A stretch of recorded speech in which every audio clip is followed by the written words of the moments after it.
first case right here, we have lots of smalls. We start out with the miniature animals. We have a nice collection of salt and pepper shakers. And for the ladies who love compacts, we have a beautiful assortment of compacts. And I know you bought a compact in here, which you told me you absolutely love. And down here we have assorted glass figures, some little bisque figures, and some sterling silver pieces. And at Christmas time, this little piece right here is always asked for.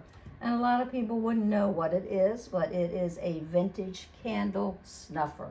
And then moving down, we have assorted little figurines, beautiful glassware. These are Waterford candle holders. These are vintage 1950s double candle holders.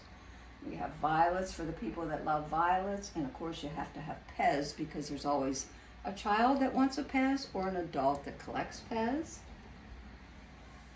And in this beautiful cabinet, there are all kinds of shiny things. There's a beautiful display of vintage jewelry from pearls to rhinestone pins to gorgeous Art Deco pieces and rhinestone bracelets for that special occasion, and all kinds of little things that you could fill a shadow box with.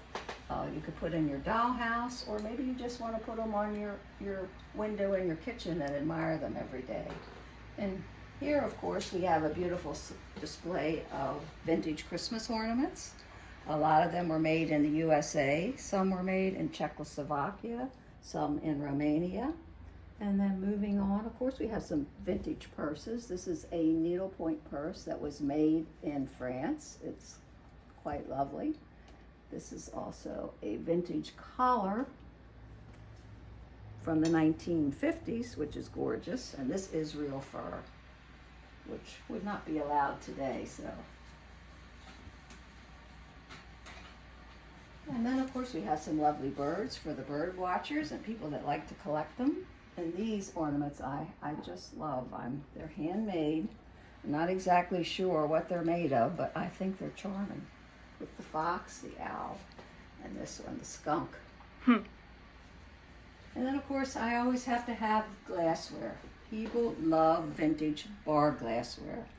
Most of my glassware is from the 30s up to the 50s.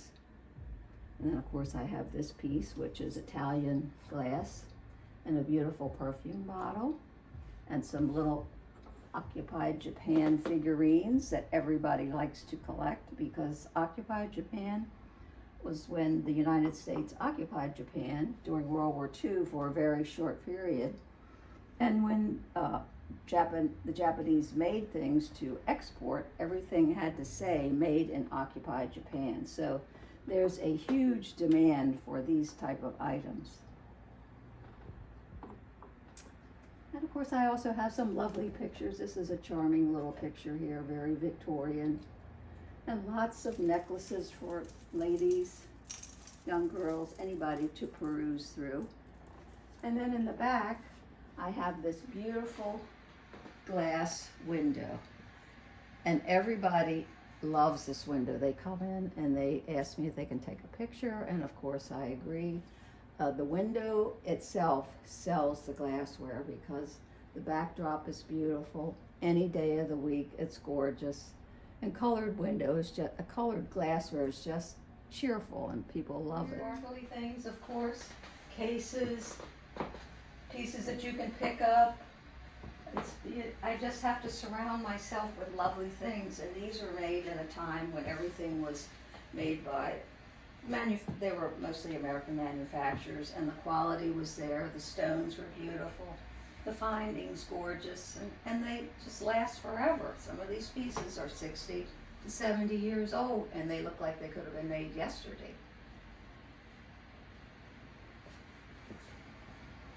And moving on, we have little miniatures in various cases. A lot of these little miniatures would be wonderful in doll houses or dioramas. These are Kokechi dolls, and they are from Japan. These are from World War II. In fact, this one has a date on it. Generally, a lot of them came here because the military men would purchase them, and then they would send them home to their sweethearts or their significant others. or their wife. And then of course lots of little things in here for men. We have little lead soldiers, vintage toy trucks, people that collect cigarette lighters.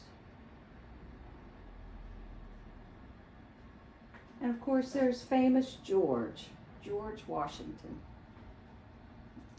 There's a story with George Washington. He has been in this store, hanging in the same location for 30 years.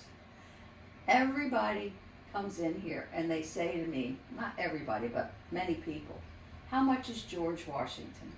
And I tell them he's not for sale. Well, why is he not for sale? So I tell them he's part of this store. When I opened the store, he came with the store.